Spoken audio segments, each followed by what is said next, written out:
But as we leave it behind, we're going to go uphill and towards Christ Church Cathedral, which you will now see coming into view ahead of us at the top of the hill.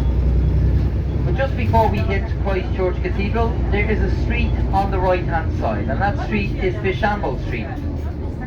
Amble is an old word for market, so it's Fish Market Street.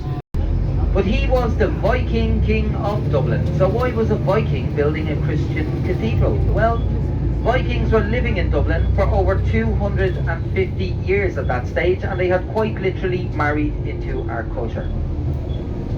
Many of them had converted to Christianity, and it was no different for King Sitrick, and he built many beautiful churches around the Dublin area. But here we are.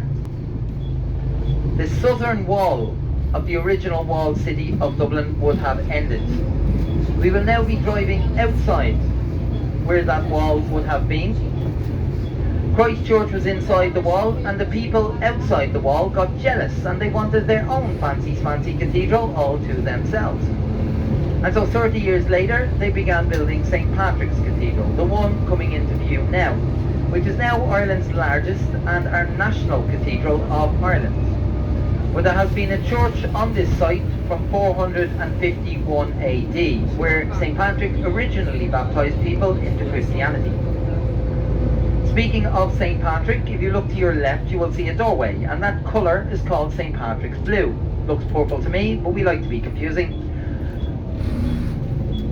But this bit of information might turn your lives upside down. Of course, only if you live fickle lives, but that colour, St. Patrick's Blue, is Ireland's national colour.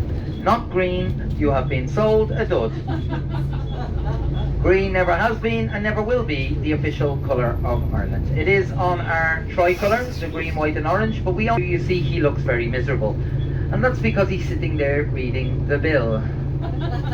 Very expensive it was. But only in Ireland would be beer and whiskey keeping our cathedrals alive in the 1800s.